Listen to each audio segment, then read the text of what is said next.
नमस्कार दोस्तों, मैं अमित आपका स्वागत करता हूं माइक्रोसॉफ्ट फैब्रिक के हिंदी के एक और वीडियो में। और आज के वीडियो में हम देखेंगे कि हम कैसे एक डेटा वेयरहाउस बना सकते हैं और उसमें डेटा ला सकते हैं डेटा फ्लो को यूज़ करके। यूज़ करेंगे हम अपना गिट सोर्स और फिर उससे डेटा लेके आएंगे। तो चलिए पावर बीआई पे चलते हैं और पावर बीआई पे चलने के लिए हमें जाना पड़ेगा app.powerbi.com, जो कि पहले से है हमारे पास और यही अब बन गया है हमारा सर्विस का नया interface. So power BI service ही है माइक्रोसॉफ्ट फैब्रिक का इंटरफेस जो कि हम यूज़ करने वाले हैं। तो आपको मेक श्योर करना है कि आपने app.powerbi.com पे अपनी लॉगिन बना रखी हो, आपने वहाँ फैब्रिक को इनेबल कर रखा हो या फिर आपने फैब्रिक का ट्रायल ले रखा हो। मैं इस वक्त ट्रायल पे चल रहा हूँ। और आपने फैब्रिक वर्कस्पेस भी बना लिया हो। मैं फैब्रिक का वर्कस्पेस पहले ही बना चुका हूँ। आप लोग जो वीडियो सीरीज़ को फॉलो कर रहे हैं उन्होंने देख लिया होगा कि हमने ये फैब्रिक का वर्कस्पेस कैसे बनाया है। तो जिन्होंने नहीं बनाया वो पिछला वीडियो देख के फैब्रिक का वर्कस्पेस बना ले। और हम फैब्रिक का वर्कस्पेस ओपन करने वाले हैं। लेफ्ट हैंड साइड में उल्टे हाथ की तरफ ये है वर्कस्पेसेस और वर्कस्पेसेस को मैं क्लिक करूँगा और ये क्लिक करके मैं अपना 02 फैब्रिक हिंदी का वर्कस्पेस ओपन करूँगा। और इस वर्कस्पेस पे मैं बनाने वाला हूँ वेयरहाउस। मैंने पहले एक वेयरहाउस बना लिया है जो कि एम्प्टी है पहले से। मैं दिखा देता हूँ आपको। इसमें इस वक्त कुछ नहीं है, पर फिर भी आपके रिफ्रेशिंग के लिए मैं आपको बता देता हूँ कि कैसे बनाएंगे हम एक वेयरहाउस और उस वेयरहाउस में फिर हम डेटा लोड करेंगे। तो ये जो वेयरहाउस है, मैं जब भी आप पहली बार ओपन करते हैं थोड़ा सा टाइम लेता है, लेकिन उसके बाद फटाफट से चीज़ें लोड हो जाती हैं। तो ये देखिए यहाँ पर अभी कुछ है नहीं, स्कीमा है मात्र, और ये DBO करके स्कीमा आ गया है और उसमें कुछ टेबल्स है नहीं अभी। तो वीडियो देख लीजिएगा जिसमें हमने बनाया है, बट मैं आपको क्विकली बताता हूँ कैसे बनाते हैं, आप कैसे बनाएंगे। तो आपको कुछ नहीं करना। आपने जब अपना वर्कस्पेस खेला तो उसमें न्यू पर क्लिक करेंगे आप, और न्यू पर क्लिक करने के बाद यहाँ पर आप जाके शो ऑल करेंगे। ये शो ऑल पे क्लिक करने के बाद थोड़ा सा स्क्रॉल डाउन जब करेंगे तो आपको मिलेगा वेयरहाउस। और ये वेयरहाउस ऑप्शन में आपको क्लिक करना है ये वेयरहाउस प्रीव्यू। इस पर क्लिक करने के बाद आपको नाम देना है, जैसे कि इसको नाम दे सकते हैं DW1 और उसके बाद क्रिएट करना है। चलिए क्रिएट कर देते हैं आपके लिए एक और। तो चलिए DW1 है और अब ये क्रिएट हो रहा है और इसमें जैसे ही आप DBO आपको दिखने लगे वह से आप यूज़ कर सकते हैं। क्या फ़र्क है, हमने लेक बनाई, हमने डेटा वेयरहाउस बनाया, ये क्या फ़र्क है दोनों में? जो लेक हाउस है और वेयरहाउस में क्या फ़र्क है? देखिए लेक हाउस जो है वो स्ट्रक्चर्ड और अनस्ट्रक्चर्ड दोनों डेटा के लिए। वहाँ पर जो आप स्ट्रक्चर्ड डेटा लोड करते हैं डेल्टा पार के फॉर्मेट में, जब वो सेव होता है तो वो टेबल की तरह दिखने लगता है। वेयर हाउस में भी डेटा डेल्टा पार्के में ही सेव हो रहा है और हर चीज़ टेबल ही है। तो ये स्ट्रक्चर डेटा के लिए बना है। दूसरा जो है, वेयर हाउस में आप सीक्वल से सब कुछ क्रिएट और कंट्रोल कर सकते हैं, लेक हाउस में नहीं कर सकते हैं। लेक हाउस में सीक्वल रीड ओनली होता है। आपने देखा होगा सीक्वल एंड पॉइंट होता था वहाँ पर, वहाँ जाते थे, वो रीड ओनली होता है। लेकिन यहाँ वेयर हाउस में, जो कि मैं अब स्कीमा खोल के आपको DBO दिखा रहा हूँ, यहाँ पर हम टेबल्स को बना सकते हैं और टेबल अपडेट लिख सकते हैं, इंसर्ट अपडेट स्टेटमेंट लिख सकते हैं, डिलीट स्टेटमेंट लिख सकते हैं। ये सब हम सीक्वल में लिख सकते हैं, मतलब सीक्वल से हम पूरा मैनेज कर सकते हैं, read and write both sequel. तो डेटा वेयरहाउस की तरह है ये सीक्वल डेटा वेयरहाउस की तरह है और ये सारे वो सीक्वल ऑपरेशन करेगा जो आपको एक वेयरहाउस बनाने के लिए चाहिए। अभी क्योंकि पब्लिक प्रीव्यू में है तो पब्लिक प्रीव्यू में थोड़े से फीचर हो सकता है डेटाबेस के जो होते हैं, जो सीक्वल डेटाबेस के होते हैं या सीक्वल सर्वर के हैं, उससे 100% मैच नहीं करे, लेकिन बहुत सारे फीचर्स जो सीक्वल के हैं वो आपको यहाँ मैच कर दिए गए। इसका मतलब आप ना केवल सीक्वल में अपना रीड राइट कर सकते हैं, सीक्वल में जाके अपना एनालिसिस भी कर सकते हैं। और जैसे ये बनाते हैं आपको मिल जाता है एक पावर बीआई डेटा सेट। इसका मतलब एनालिसिस रेडी, ट्रांसफॉर्मेशन किया फिर से एनालिसिस रेडी। तो चलिए मैं आपको दिखा देता हूँ क्या क्या बना है यहाँ पर। तो जहाँ पर आप जाएंगे तो DW में देखिए डेटा वेयरहाउस बना है और एक बना है डेटा सेट। दो ही चीज़ें बनी हैं, जबकि लेक हाउस जिन्होंने पिछला वीडियो देखा है उनको याद होगा कि हमने लेक हाउस में हमारे पास 3 चीज़ें बनती है, वेयरहाउस में सिर्फ 2 ही बनती है। तो चलिए अब इस समय आ गया इस वेयरहाउस में डेटा डालने का। और वो डेटा कहाँ से लाएंगे? वो डेटा लाएंगे गिटहब के मेरे अकाउंट से। गिटहब के मेरे अकाउंट को अगर जो लोग मेरे साथ बने हुए हैं उनको पता है, गिटहब /अमित चंदक PBI/powerbi है। इसका लिंक आपको डिस्क्रिप्शन में भी मिल जाएगा, वहाँ पर जाना है। और वहाँ पर मैंने फैब्रिक के लिए ही एक एक्सेल बना दी है जिसका नाम भी मैंने रख दिया है सेल्स डेटा फॉर फैब्रिक। इस पर क्लिक करेंगे और इसमें ये जो डाउनलोड का बटन है उस पर राइट क्लिक करके कॉपी लिंक करके यूआरएल ले लीजिएगा। ये वाला यूआरएल है जो हम यूज़ करने वाले हैं। इसको मैं डाउनलोड करके कहीं रखने नहीं वाला, अपलोड नहीं करने वाला, डायरेक्टली मैं गिट को as a web source use करके इसको डेटा को इंसर्ट करने वाला हूँ मेरे डेटा वेयरहाउस में। कैसे हम इसको डेटा वेयरहाउस पे डालेंगे, अब हम करेंगे सबसे पहले एक डेटा फ्लो जेन 2 क्रिएट और उसमें लाएंगे डेटा। तो चलिए डेटा को लोड करते हैं, और लोड करने के लिए हमें क्या चाहिए, हम जाएंगे न्यू के ऊपर और न्यू पर क्लिक करके बोलेंगे शो ऑल, जैसा कि पिछली बार किया था वेयरहाउस बनाने के लिए। लेकिन इस बार वेयरहाउस नहीं बनाना है, इस बार जाएंगे फैब्रिक की डेटा फैक्ट्री के अंदर, और फैब्रिक की डेटा फैक्ट्री के अंदर हमारे पास दो चीज़ें हैं, डेटा फ्लो जेन 2 प्रीव्यू और डेटा पाइपलाइन प्रीव्यू। हम यूज़ करने वाले हैं डेटा फ्लो जेन 2, और डेटा फ्लो जेन 2 में डेस्टिनेशन होता है जो कि डेटा फ्लो में नहीं होता था, और उस डेस्टिनेशन पे ये डेटा सेव कर सकता है। तो वो डेस्टिनेशन को हम यूज़ करेंगे और कोशिश करेंगे कि हमारा डेटा सेव हो जाए वेयरहाउस के ऊपर। तो चलिए ट्राई करते हैं। डेटा फ्लो जेन 2 अपने आप से नाम ले लेता है डेटा फ्लो। हमें नाम जो है अगर रीनेम करना है तो जब एक बार इसको सेव कर दिया, वापस आके इसके ऊपर क्लिक करके फिर से नाम सेव कर सकते हैं। जब पहली बार बना रहे हैं तो हमारे पास कोई ऑप्शन नहीं है।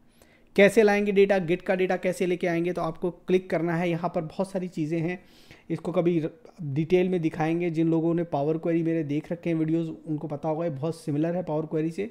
नहीं है तो एक जो फैब्रिक का जो है डेटा फ्लोज के ऊपर एक वीडियो बनाएंगे, थोड़ा डिटेल में बताएंगे क्या क्या है। फिलहाल के लिए भी थोड़ी सी चीज़ें सीख लेते हैं। यहाँ पर गेट डेटा करते हैं, और गेट डेटा में जाके हम बोलते हैं मोर, और मोर में हम सब सर्च कर लेते हैं वेब API, और वेब API को यूज़ करने की कोशिश करते हैं। यहाँ पर ये वाला लिंक देते हैं। देखो मैं बहुत बार इसको यूज़ कर चुका हूँ तो ये आ गया है। अगर आपको एडिट कनेक्शन करना है तो, और ये कनेक्शन देना है तो सिर्फ एनोनिमस करके एक जो है ऑथेंटिकेशन वो यूज़ करना। अगर वो नहीं दे रहा है तो कुछ भी छेड़िएगा मत, बिल्कुल एज इट इज़ आगे बढ़ जाइएगा। हमें इसके लिए कोई यूज़र नहीं चाहिए क्योंकि सारी फाइल पब्लिक है एक URL की तरफ। फिर आप नेक्स्ट का बटन प्रेस करेंगे। नेक्स्ट का बटन नीचे आ रहा था, उसको मैंने प्रेस कर दिया, ये नीचे की तरफ नेक्स्ट का बटन। और ये जब नेक्स्ट का बटन यहाँ पर मैं प्रेस करके आया आगे, तो इसने मेरे को ये टेबल्स दिखाना चालू कर दिया। तो यहाँ से मैं सारी टेबल्स जो हैं वो सेलेक्ट कर लूँगा। देखिए याद रखिएगा, अगर आप सिंपली यहाँ पर क्लिक करते हैं तो आपको प्रीव्यू दिखाएगा, लेकिन जब आप चेकबॉक्स को क्लिक करते हैं तभी वो टेबल ऐड करेगा। मैं ये चारों टेबल ऐड करने वाला हूँ यहाँ से, और मैंने ये चारों टेबल पे इसलिए चेक कर दिया है। ग्रीन कलर का या टील कलर बोलते हैं इसको, ये टील कलर का बटन जो है वो इनेबल हो गया है। नीचे फिर से मेरे पास क्रिएट का बटन आ गया है, और ये क्रिएट का बटन मैं प्रेस करने वाला हूँ। और ये क्रिएट का बटन प्रेस करने के बाद मेरी जो चारों टेबल्स हैं मुझे दिखाई देने लग जाएंगी डेटा फ्लो के अंदर। डेटा फ्लो 2 है अभी मेरा जो नाम है। अगर आपको नहीं दिखाई दे रहा है, आपने ध्यान नहीं दिया, तो यहाँ पर आ रहा है, और ये डेटा फ्लो को क्रॉस करने का यहाँ बटन है, और ये यहाँ पर नीचे पब्लिश का बटन है। तो देखिएगा यहाँ पर 3 चीज़ें, टॉप पर, लेफ्ट टॉप पर डेटा फ्लो का नाम, राइट टॉप पर क्रॉस का बटन, और राइट बॉटम पे सीधे हाथ में नीचे की तरफ पब्लिश का बटन है, जो कि हम यूज़ करेंगे इसको पब्लिश करने के लिए। तो चलिए सबका डेटा लोड हो गया है। हम जो है अब डेटा फ्लो जब यूज़ कर रहे हैं तो डेफिनेटली हम एडवांटेज लेना चाहेंगे उसकी ट्रांसफॉर्मेशन। देखिए डेटा टाइप तो जितने चाहिए वो सपोर्टेड है, और पावर जो ये हमारा डेटा फ्लो जेन 2 है, पावर क्वेरी जिसमें यूज़ करते हैं हम, वो पहले से ही हमें वो डेटा टाइप दे रहा है जो सपोर्टेड है। जैसे बीच में डेट टाइम दे रहा था डेट को, क्योंकि डेट टाइम सपोर्टेड था, अब उन्होंने डेट सपोर्ट कर दिया, तो ये हमें डेट का डेटा टाइप भी यहाँ मिल रहा है। तो हमें कोई डेटा टाइप चेंज करने की जरूरत नहीं है। दूसरा क्या है, वेयर हाउस में स्पेस हो सकता है नाम के अंदर, हालांकि मैं बिना स्पेस के नाम ही यूज़ कर रहा हूँ। मैं जब अभी ग्रॉस बनाऊंगा तो उसमें एक स्पेस देके देख लेंगे कि स्पेस वाला नाम जा रहा है कि नहीं जा रहा, लेकिन वेयर हाउस में अलाउड है, लेक हाउस में अलाउड नहीं है। तो इसलिए मैंने ये जो फाइल बनाई थी इसमें आपको कहीं भी स्पेस नहीं मिलेगा। अब चूंकि डेटा फ्लो में डेटा ट्रांसफॉर्मेशन हो सकती है और बहुत सारी तरीके की ट्रांसफॉर्मेशन कर सकते हैं, लेकिन एक सिंपल ट्रांसफॉर्मेशन हम यहाँ करना चाहते हैं। हम यहाँ दो कॉलम ऐड करना चाहते हैं। सो सबसे पहला जो कॉलम मैं ऐड करना चाहता हूँ वो मैं करना चाहता हूँ ग्रॉस अमाउंट, और मैं इसमें स्पेस दे रहा हूँ, ध्यान से देखिएगा।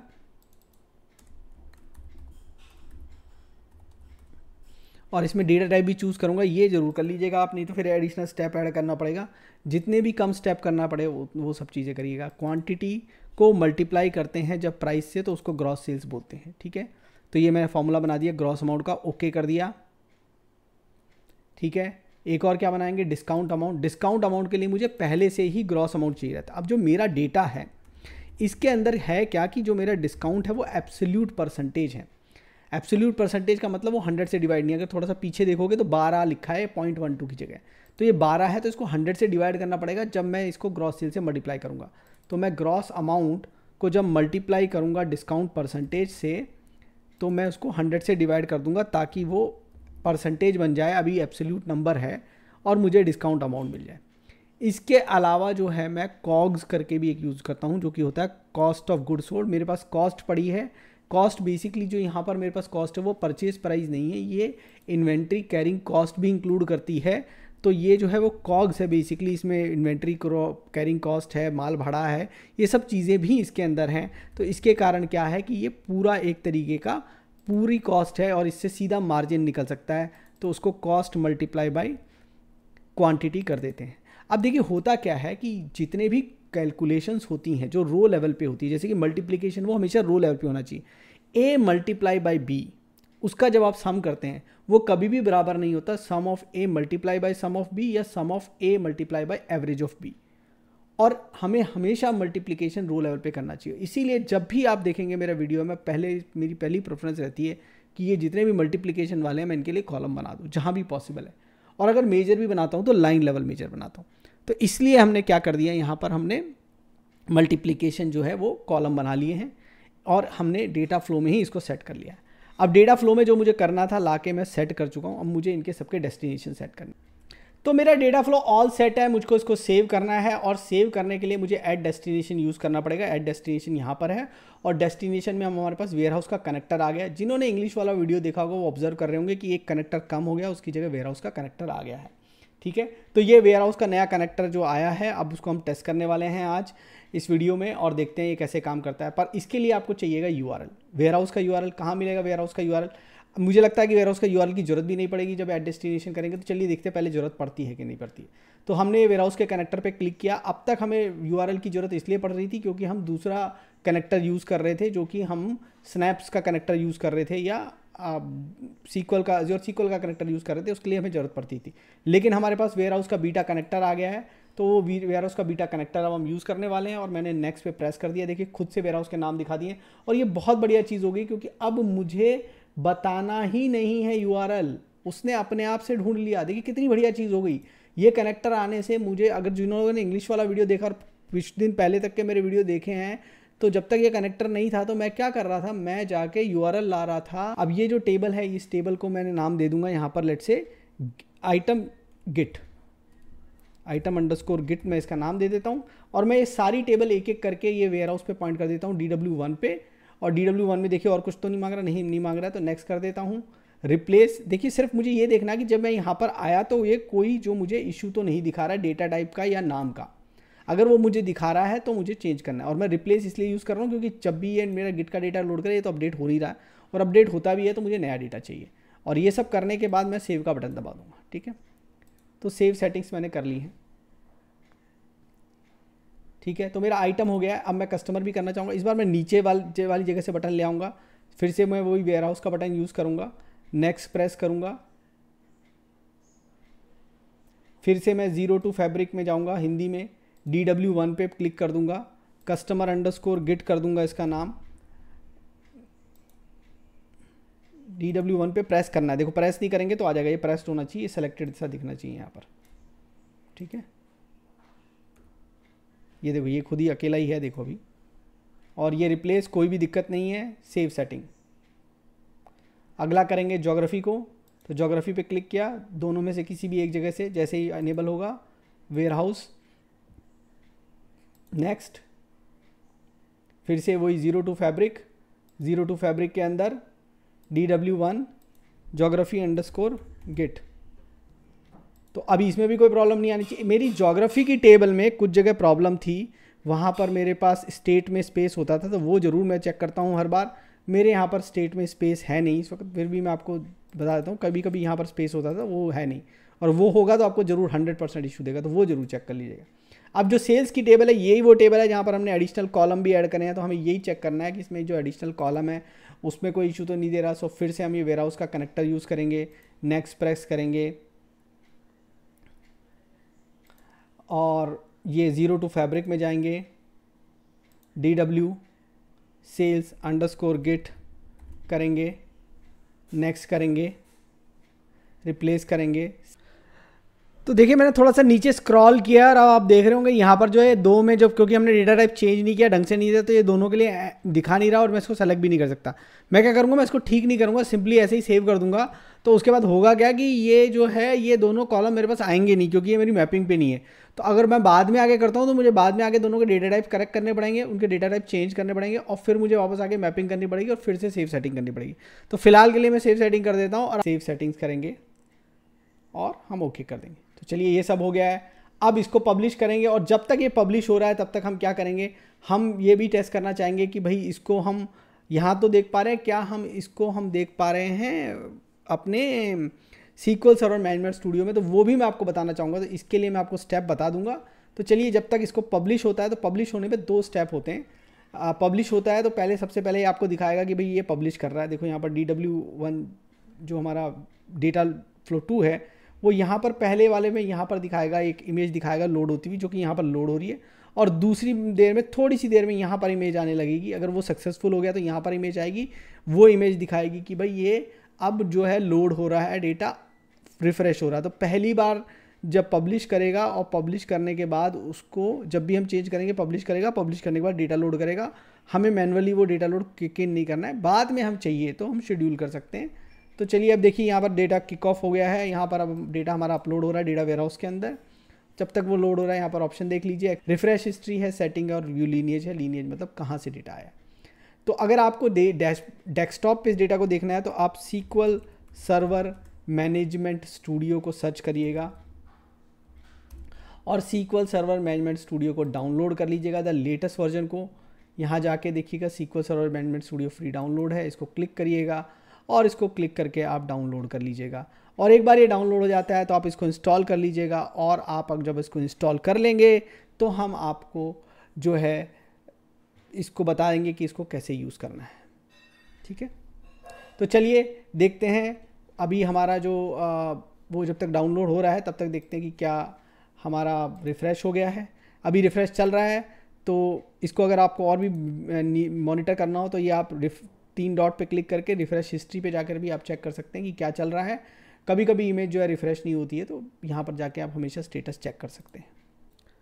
तो माइक्रोसॉफ्ट फैब्रिक में डेटा फ्लो जेन 2 में, डेटा फ्लो 2 में हमारा डेटा लोड हो चुका है और ये आपको यहाँ पर आइकन दिखना बंद हो गया है, इसका मतलब डेटा लोड हो चुका है। यहाँ पर 3 डॉट पे क्लिक करके हम चेक कर सकते हैं रिफ़्रेश हिस्ट्री में क्या हुआ हमारे डेटा लोड के साथ, सक्सेसफुल। और इस पर अगर आप क्लिक करेंगे तो और भी डिटेल बता देगा ये आपको। इस पर फर्दर क्लिक करेंगे तो ये आपको डिटेल बता देगा कहाँ क्या हुआ है। ठीक है, तो चलिए ये बोल रहा है कहाँ गया है डेटा, ये चलिए ज्योग्राफी में देख लेते हैं। ओके चलिए, तो अब चलते हैं और डेटा फ्लो 2 ने हमारे हिसाब से डेटा लोड किया है DW1 में। तो DW1 के ऊपर क्लिक करते हैं और चेक करते हैं क्या आ चुका है हमारा डेटा वेयरहाउस के पास। सो डेटा वेयरहाउस में आप देखेंगे 4 टेबल आ चुकी हैं गिट के नाम से और ये रीड राइट डेटाबेस है। हम यहाँ पर चेक करेंगे कि क्या हम एक नई टेबल बना सकते हैं। तो चलेंगे वो चेक करेंगे हम वो बात कि हमें नई टेबल बनाना अलाउड है कि नहीं है, वो भी चेक करेंगे। पर सबसे पहले चेक कर लेते हैं कि क्या हम SQL क्वेरी चला सकते हैं। तो सिंपल, या तो हम खुद से लिख लें या फिर राइट क्लिक करके, बहुत ही अच्छा ऑप्शन होता है सेलेक्ट टॉप 100 रोज़, मुझे बहुत अच्छा लगता है ये ऑप्शन। और इससे मुझे फटाक से सारे कॉलम के नाम और टेबल के नाम मिल जाते हैं। यहाँ से मैं कॉपी कर सकता हूँ और मैं यहाँ जाके अब इसको मॉडिफाई करके लिख सकता हूँ अपनी क्वेरी। मैं यहाँ पर कुछ नहीं करने वाला हूँ, मुझे यहाँ पर कॉलम जो है क्रॉस अमाउंट, देखिए जो हमने वहाँ क्रिएट किया था वो चाहिए और मैं उसका सम करने वाला हूँ। और आप सोचेंगे अकेले इसका सम करके क्या करने वाले हैं, क्योंकि हम दूसरी आइटम टेबल से भी लाएंगे डेटा, चिंता मत करिए। अब जब SQL मिली है तो सब कुछ करेंगे। तो चलिए देख लिया हमने फटाक से क्या है इसका सम आ गया, यही मेरा डेटा होता है तकरीबन। अब इसमें इसको अलियास देते हैं। देखिए फ्रॉम क्लास में मैं जाके एक अलियास दूंगा। देखिए ऐसे SQL लिखते हैं, ये एक अलियास दिया एस और ये मैंने कंट्रोल एंटर मार दिया। इस मुझे एंटर मारना है, यहाँ पर ध्यान रखना है। मैं कंट्रोल में एंटर जो होता है वो बेसिकली काफ़ी जगह हम कंट्रोल एंटर मारते हैं, इवन पावर BI में ऑल्ट एंटर या शिफ्ट एंटर मारते हैं ताकि हमारा जो डेटा है अगली लाइन में चल जाए। तो मैं शिफ्ट एंटर या ऑल्ट एंटर मार रहा था ताकि नेक्स्ट लाइन मिल जाए, बट वो SQL वाले में वो क्वेरी रन करने के लिए है, तो थोड़ा सा ध्यान रखिएगा। पावर बीआई में डेक्स के अंदर वो नेक्स्ट लाइन के लिए होता है। तो इनर जॉइन मारना है, कौन सी टेबल से मारना है, तो इसी को कॉपी कर लेता हूँ, उसमें थोड़ा सा रिप्लेसमेंट करता हूँ। ये केस सेंसिटिव है, यहाँ पर मुझे ध्यान रखना पड़ेगा थोड़ा सा। ये आइटम का आई कैपिटल है, तो ध्यान रखता हूँ आइटम गिट। अब इनर के बाद जॉइन लिख देता हूँ, कुछ एरर शो कर रहा है। Inner join I enter on I dot, अब देखिए सेलेक्ट सजेस्ट नहीं कर रहा है। अगर सजेस्ट नहीं करेगा तो मैं यहाँ पर जाके चेक कर लेता हूँ। आइटम आईडी में आई कैपिटल है, फिर से देखते हैं आई आइटम आईडी। एक जगह मुझे याद है कि शायद एस में या कहीं एस डॉट आइटम आईडी हुई, मुझे लग रहा था कि एक जगह आइटम आईडी में आईडी पूरा कैपिटल है। तो ये हो गया है। और अब हम कर सकते हैं कि आई डॉट ब्रांड हमें दे दो, और ये स्मॉल में ही है कॉमा, और इसको हम दे देते हैं नाम अमाउंट, जो रीनेम करके, जैसे एज भी लिख सकते हो, कभी कभी हम एज भी लिख देते हैं ऐसे। और अब क्योंकि हमने ऐसी क्वेरी लिखी है तो हमें ग्रुप बाय करना पड़ेगा, क्योंकि इसमें क्या है, एक डेटा हमारा ग्रुप्ड है, एग्रीगेटेड है, और एक डेटा अनग्रुप्ड है। तो उसमें जो डेटा एग्रीगेट नहीं हुआ है उसको हमें ग्रुप बाय में देना पड़ता है। अब इसको रन करेंगे तो अब हमें ब्रांड वाइज डेटा मिलना चाहिए। अब देखिए एस हमने कैपिटल पे लिख दिया, मैंने बोला ना केस सेंसिटिव हो गया है यहाँ के, तो ये केस सेंसिटिव है, एस स्मॉल में दिया है तो ये यहाँ पर भी स्मॉल में रहेगा। ठीक है, चलिए, तो डेटा आ गया है और यही डेटा हम अब एनालाइज कर सकते हैं। ये डेटा हम पावर बीआई में भी एनालाइज कर सकते हैं, उसके लिए तो मॉडल बनाना पड़ेगा, और इसको हम जो है सीक्वल सर्वर मैनेजमेंट स्टूडियो में भी कनेक्ट करके एनालाइज कर सकते हैं। अब सीक्वल सर्वर मैनेजमेंट स्टूडियो में कनेक्ट करके एनालाइज करने के लिए आपको सेटिंग्स में जाना पड़ेगा, और सेटिंग्स से ये जो यूआरएल है, ये वाला यूआरएल कॉपी करना पड़ेगा, और ये यूआरएल हमें यूज़ करना है सीक्वल सर्वर मैनेजमेंट स्टूडियो में। ठीक है, SQL server management studio download हो गया है, और हमें क्या करना है, इस पर जस्ट डबल क्लिक कर देना है और इसको इंस्टॉल करेंगे। अब हम ये सीक्वल सर्वर मैनेजमेंट स्टूडियो और विद अजोर डेटा स्टूडियो ये है, इसको मेरे को इंस्टॉल करना है। मैं डिफ़ॉल्ट लोकेशन पे इसको इंस्टॉल करने वाला हूँ, कोई चेंज नहीं कर रहा, मैंने सिंपली इंस्टॉल का बटन क्लिक कर देना है। ये मेरे से परमिशन मांग रहा है दूसरी स्क्रीन पे, जो कि मैं इसको देने वाला हूँ। मैंने येस कर दिया है परमिशन पे। मेरे पास विंडोज़ 11 है, विंडोज़ 10 और 11 में आपको ये परमिशन मांगने वाला है, और वो परमिशन आपको ओके करनी है। तो अब ये इंस्टॉल हो रहा है, ये पैकेज इंस्टॉल करेगा, ये थोड़ी सी देर ले सकता है इंस्टॉल होने में। तो आपको सीक्वल सर्वर मैनेजमेंट स्टूडियो जो है वो इंस्टॉल कर लेना है, और ये हमें हेल्प करेगा सीक्वल सर्वर से कनेक्ट करने में। ये हमें हेल्प कर सकता है माइक्रोसॉफ्ट फैब्रिक में जो हमारे पास वेयर हाउस है और जो लेक हाउस है, उनके यूआरएल से भी हम कनेक्ट कर पाएंगे, और उनसे हम डेटा देख पाएंगे और डेटा मैनिपुलेशन भी कर पाएंगे, व्यूज़ क्रिएट कर पाएंगे। और अगर हमें जैसे डेटा वेयर हाउस से कनेक्ट कर रहे हैं, तो डेटा वेयर हाउस में तो हम क्रिएट टेबल वगैरह के सिंटेक्स भी सब यहाँ से ही चला पाएंगे। तो मैंने ओपन कर लिया है सीक्वल सर्वर मैनेजमेंट स्टूडियो, और इसके अंदर हम देने वाले हैं यूआरएल, और इस यूआरएल के बाद हम बोलेंगे यूनिवर्सल एमएफए, और इसके बाद मुझे अपना यूज़र आईडी देना है। तो मैं यूज़र आईडी दे देता हूँ दूसरी स्क्रीन पे जाके अपना, और मेरा यूज़र जो मेरा ईमेल है, जिस ईमेल से मैंने वो पावर बीआई सर्विस खोला था, वो सेम ईमेल मैं वहाँ पर देने वाला हूँ। उसके बाद ये एक पॉपअप खोलने वाला है, और वो पॉपअप पे मेरे को अब वो पूछ रहा है मेरा यूज़र आईडी और पासवर्ड। तो मुझे सेलेक्ट करना है मेरे ऑर्गेनाइजेशन का आईडी, और उस ऑर्गेनाइजेशन आईडी का मुझे पासवर्ड देना है, और जैसे ही वो दोनों काम हो जाएंगे, ये ऑथेंटिकेशन कंप्लीट हो गया है। और देखिए लेफ्ट हैंड साइड में मेरा डेटाबेस ओपन होना चालू हो गया है। अब मेरा डेटाबेस ओपन हो चुका है, और मैं यहाँ पर ये साइन मारूंगा, और देखिए मुझे जो है मेरा एक्चुअली जो यूआरएल है वो पूरा वर्क स्पेस का यूआरएल है, और वर्क स्पेस में मुझे DW भी दिख रहा है, मुझे लेक भी दिख रहा है, मुझे वेयर हाउस भी दिख रहा है। प्लस के बटन पे क्लिक करिएगा, DW1 में आपको सारी टेबल्स दिखनी चाहिए, और यहाँ पर जाके टेबल्स में आप एनालिसिस भी कर सकते हैं। तो चलिए यहाँ पर राइट क्लिक करके सेम चीज़ करने की कोशिश करते हैं, सेलेक्ट 1000 रोज।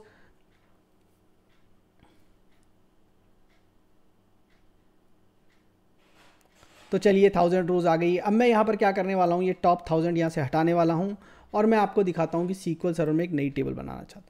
नई टेबल में मैं क्या करना चाहता हूँ, मैं उसमें एक्चुअली एक नेट करके मेरे को और चाहिए रहता है। वो क्या होता है, मेरा नेट होता है gross amount minus discount amount. Discount amount नहीं आया तो मैं कैलकुलेट कर लेता हूँ। डिस्काउंट मेरा होता है gross amount multiply by discount percentage divide by 100।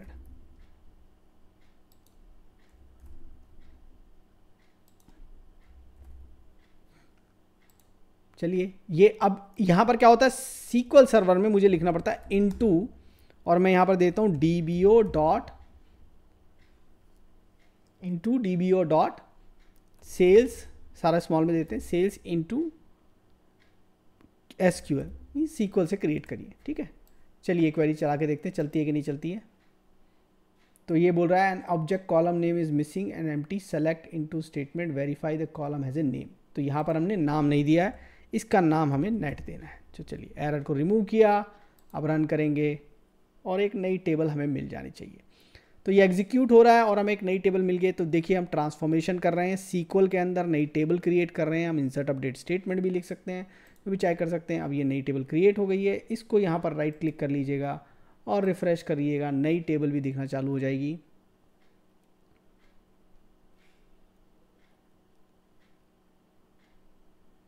तो देखिए मेरी की यहाँ सीक्वल वाली टेबल दिखना चालू हो गई है। सेलेक्ट 1000 रोज कर लेता हूँ और यहाँ पर मुझे अब नेट भी मिल जाना चाहिए। तो देखिए मुझे नेट भी मिलना चालू हो गया, मेरे पास ग्रॉस था और अब मेरे पास नेट भी है। ठीक है, तो हमारी टेबल बन चुकी है और अब इस टेबल्स को हम एनालाइज करना चाहते हैं। कहाँ पर? पावर BI के ऊपर। तो उसके लिए हमें सबसे पहले मॉडल बनाना पड़ेगा। मॉडल का बटन नीचे है, चलिए इस पर क्लिक करते हैं और मॉडल बनाते हैं। तो मॉडल में चलिए जो टेबल वहाँ से लेके आए डायरेक्टली उन्हीं पे बनाएंगे। प्रॉपर्टीज़ को थोड़ा सा मैं क्लोज कर देता हूँ यहाँ पर, और मैं यहाँ पर जो है मेरी टेबल्स को थोड़ा सा रीऑर्गेनाइज कर लेता हूँ। हालांकि कभी कभी वो खुद से चेंज कर देता है, जैसे हमने रीऑर्गेनाइज किया उसको। तो पहले मैंने आइटम आईडी को उठाया और आइटम आईडी पे हमारा many to one single directional relationship confirm कर दी मैंने। फिर मैंने उठाया कस्टमर आईडी को और मैंने कस्टमर आईडी के ऊपर प्रेस कर दिया कस्टमर गिट टेबल के ऊपर many to one single directional. मैं पहले सेल्स टेबल से ले रहा हूँ और फिर उसको दूसरी टेबल पे डाल रहा हूँ। सिटी आईडी को सेल्स टेबल से लिया, उठाया और ड्रॉप कर दिया सिटी आईडी के ऊपर और मैंने इसको कंफर्म कर दिया। मेरी रिलेशनशिप्स अब तैयार हैं। सारी रिलेशनशिप मैंने one two many single directional करी है। इसका मतलब ये होता है पावर BI के अंदर कि ये जो आइटम टेबल है ये सेल्स टेबल को फ़िल्टर करेगी। अगर मैं कोई सेल्स टेबल में फ़िल्ट्रेशन करता हूँ, सेल्स टेबल के किसी कॉलम पे फ़िल्टर करता हूँ, तो वो आइटम टेबल को फ़िल्टर नहीं करेगी। तो अगर मैंने एक विजुअल बनाया सेल्स टेबल में और आइटम टेबल से स्लाइसर या फ़िल्टर लिया है तो वो तो सेल्स को फ़िल्टर करेगा। लेकिन अगर मैंने आइटम के ऊपर कोई विजुअल बनाया है जिसमें सिर्फ आइटम की टेबल और सेल्स में कुछ डेटा फ़िल्टर करता हूँ, तो वो डेटा फ़िल्टर नहीं होगा आइटम टेबल का डेटा। इसलिए इसको वन डायरेक्शनल बोलते हैं, मतलब आइटम ही फ़िल्टर करेगा सेल्स को, सेल्स आइटम को फ़िल्टर नहीं करेगा। हमारे पास बाई डायरेक्शनल जॉइन भी होता है, डबल क्लिक करके आप इसको चेंज कर सकते हैं, तो फिर सेल्स भी फ़िल्टर करेगी। हम प्रेफर नहीं करते हैं पावर BI के अंदर बाई डायरेक्शनल जॉइन, तो इसलिए मैं नहीं बना रहा हूँ। अब चलिए, अब समय आ गया है कि हम एनालिसिस करें। हमने सीक्वल में एनालाइज करके देख लिया है और अब हमने ये क्लिक करेंगे डेटा के अंदर जाके। मैंने गलती से कुछ और क्लिक कर दिया था, तो अब मैं न्यू रिपोर्ट पे क्लिक करूँगा। तो मैंने नीचे डेटा का बटन था, उस पर जाके न्यू रिपोर्ट पे क्लिक किया और अब मैं बनाने वाला हूँ एक पावर BI की रिपोर्ट।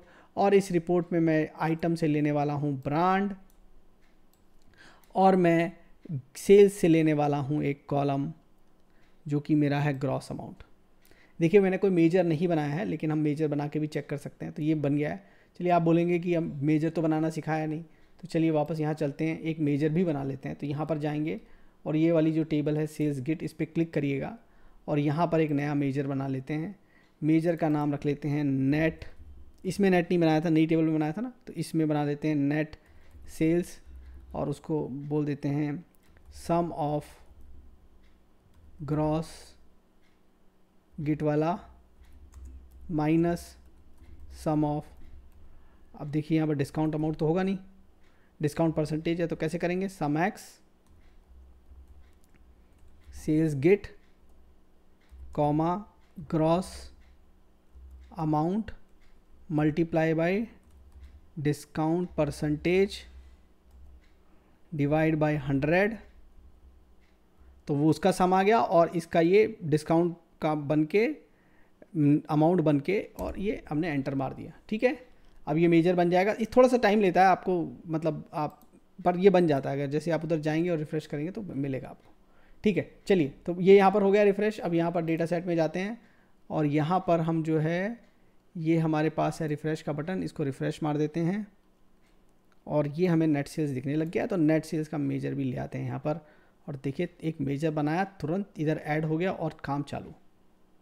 अब क्या फ़र्क पड़ा पावर BI में हमारे लिए? देखिए पावर बीआई जो है डायरेक्टली उसी कॉपी ऑफ डेटा पर काम कर रही है जो वेयर हाउस के अंदर है, उसी ट्रांसफॉर्म डेटा पे काम कर रही है जो वेयर हाउस के अंदर। यहाँ ये जो है डायरेक्ट लिंक कनेक्शन है, इसके अंदर हम पावर बीआई में डेटा इंपोर्ट नहीं कर रहे हैं, और ये बिल्कुल इंपोर्ट मोड की तरह ही बिहेव करेगा मोस्ट ऑफ द केसेस में। अभी आपको लगेगा लाइव कनेक्शन की तरह कर रहा है, पर जैसे जैसे चीज़ें आगे बढ़ेंगी आप रियलाइज़ करेंगे कि बिल्कुल इंपोर्ट मोड की काइंड की तरीके की ही फंक्शनैलिटी आपको मिल रही है, परफॉर्मेंस आपको मिल रही है। तो ये मैंने एक विजुअल बना लिया, अगर मैं चाहिए तो एक और विजुअल बना सकता हूँ यहाँ पर जाके। चलिए एक और विजुअल बना लेते हैं आज फटाफट से। एक कैटेगरी के ऊपर नेट सेल्स का डिस्ट्रीब्यूशन डाल देते हैं। चलिए कैटेगरी की नेट सेल्स, तो कोई भी विजुअल आप बना सकते हो। देखिए कितना फटाफट काम कर रहा है। अब इस रिपोर्ट को सेव करना है तो बहुत सारे बटन हैं यहाँ पर, मैं आपको बटन बताता हूँ। सेव का बटन ये रहा, इस बटन को दबा के रिपोर्ट को सेव कर लेते हैं, और हिंदी DW1 रिपोर्ट ये है। तो चलिए सेव कर लेते हैं। तो अब आपको ये सब जाके ट्राई करना है और मुझे बताइएगा कैसा लगा आपको ये वीडियो, और कौन से वीडियो बनाए हिंदी की सीरीज़ में। इस वीडियो को देखने के लिए धन्यवाद।